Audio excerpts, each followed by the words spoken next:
Hello, welcome back to my channel. Uh, Thank you for tuning in. So, for today's video, I am going to talk about the season debut, the first episode of season 4 of Star Trek Discovery, which is a show I love. I really do enjoy Discovery. I've enjoyed it right from the start. So, I am very much on board with, the new season. But, yeah, so let's talk a bit about the episode. So, to start with, I really liked the opening, that cold open, with Burnham and Booker trying to play diplomat. Those two just have really good chemistry together.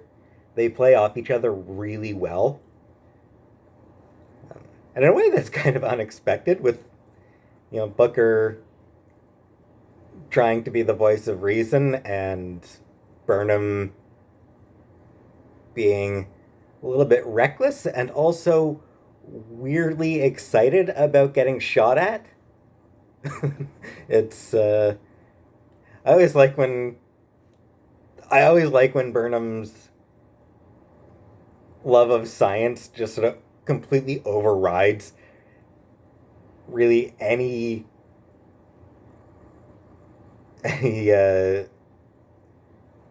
survival instincts, self-preservation instincts, and she just gets like that big grin where it's like, this is a problem to be solved,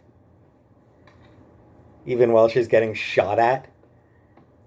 Speaking of which, it was really cool science stuff showing how well the crew works together. Just the way they know each other so well, they work together so well, it's almost seamless. That's just really cool to see. Especially, and I also really liked Adira's little factoid about birds having minerals that help them sense magnetic north, which was they just seemed really into birds, because one of their previous hosts was into birds. So just that little bit was just kind of cute. And then, Burnham having the, leaving behind dilithium for the aliens was really cool, and just her trying to demonstrate that Starfleet is trying.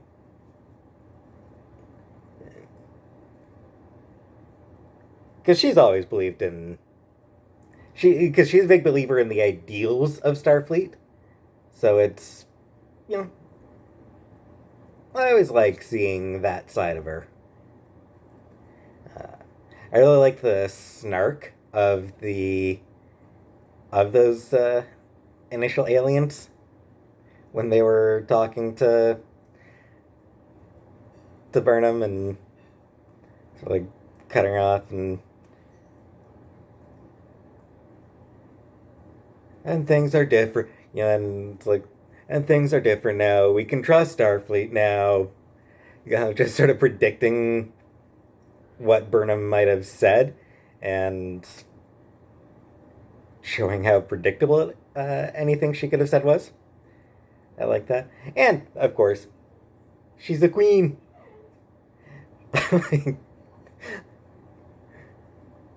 Like, Burnham's just sort of knowing that Booker was going to say that and just saying it along with them. And the aliens' reaction to that was hilarious. We will free the royalty.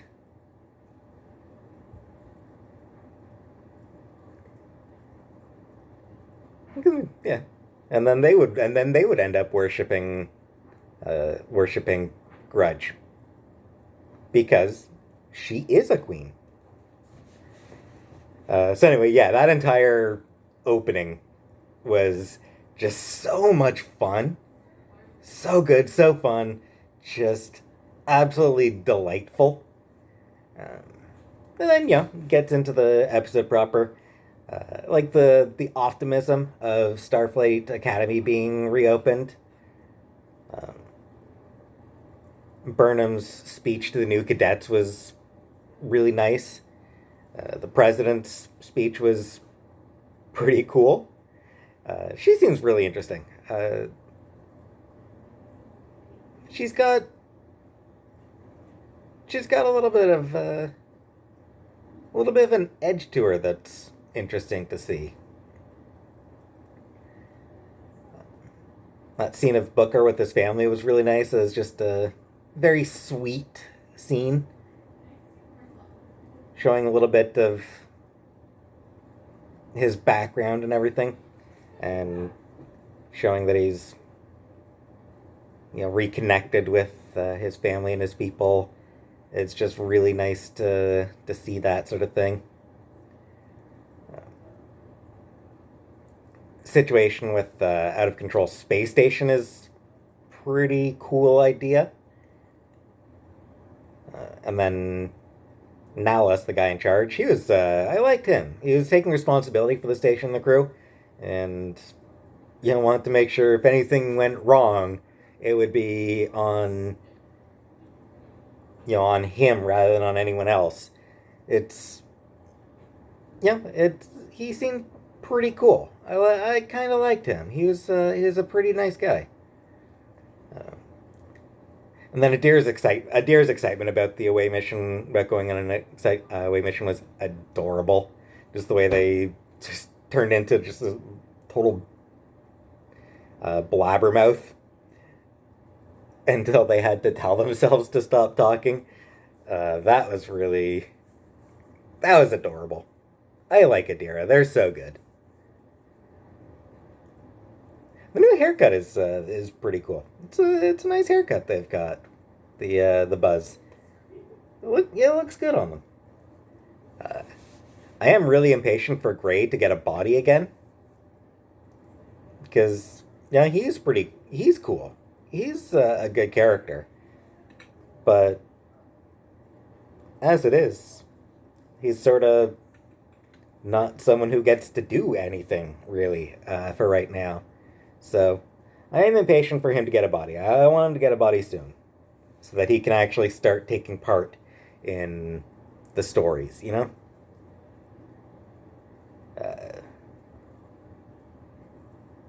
Beyond that, we get to see more of how Detmer and Oshkin are just so good. They're just so good together. They've got such a great relationship. The banter is really fun, and there's this real sense of trust between them. They really come across as being, as close as two people can get. You cannot convince me that they are not girlfriends. But, yeah, their bond is always so good to see. I really want more focus on those two. I'd love to see those two just get, like, an episode. With a few of the other supporting cast as well, with a few of the other crewmates. But I'd love to see an episode that's focused on, the rest of the bridge crew outside Burnham and Tilly, basically. Because they're the two who get, the most focus out of the bridge crew. I'd like to see an episode that focuses on the rest of the bridge crew. They're all really good characters and great actors. The actors who portray them all are just always do such a good job. And they get so little screen time. And it's a real shame. They absolutely deserve to be a bigger part of the show. And I would really love to see them all get more focus. But in particular, I want to see more of Detmer and Oshkin. Because like I said, they're just the best together.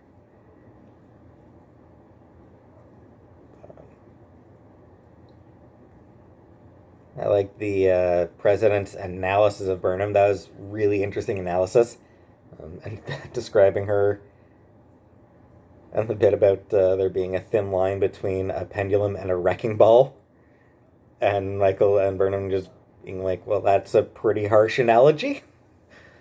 It's a good analogy, and it was a solid analysis of Burnham, and the main thing that does hold her back from being a great captain. Uh, on the other hand, I mean, same thing that she has it in common with Picard and with Kirk.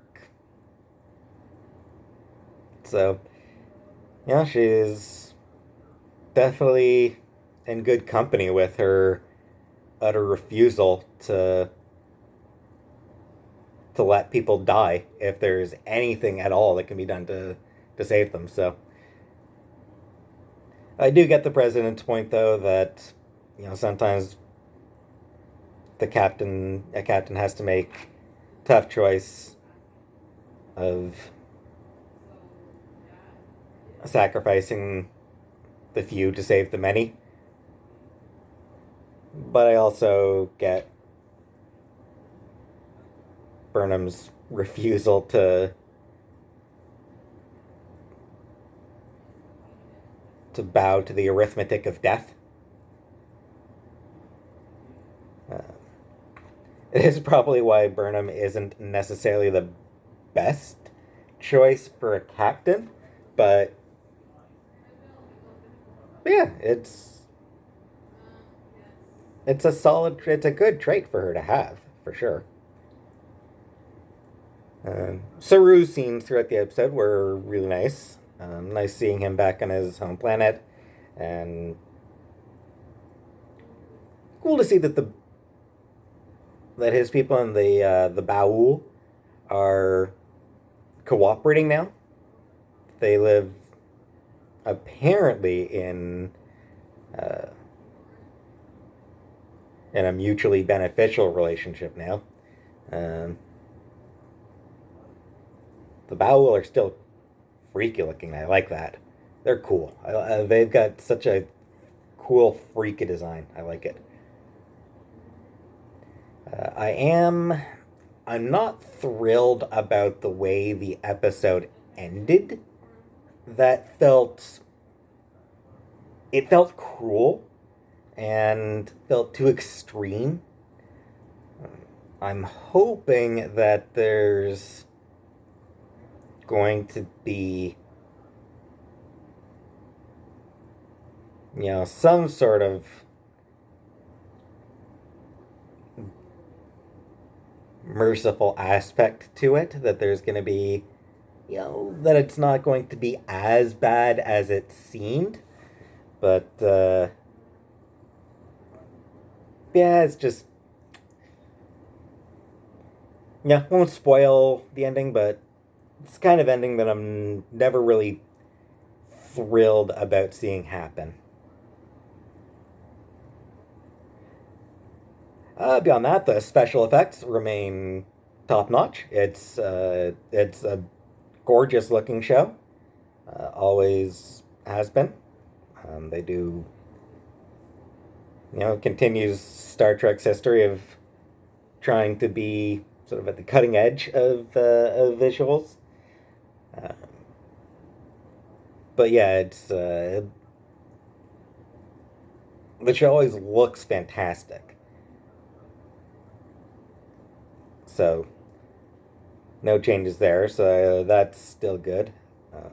Writing is still really good. Performances from everyone. There's no bad actors in this series. They're all phenomenal. They all do such good work. Just like I said, that's why I want to see some of them get more to do, is because they're so good. Anything else to talk about? No, I guess that pretty much covers it. So, yeah, it's a solid debut episode, solid premiere, and to the season, and I am definitely very interested to see where the season goes from here. And yeah, that is all I've got to say. That is all I can think of to say about this episode. And I'm not going to be doing like weekly reviews of the series or anything like that. It's, I might, you know, once or twice more during the season, I might do some reviews of the season up to that point or something like that. But we'll see how I feel for that. But for now, thanks for watching and have a great night. Bye.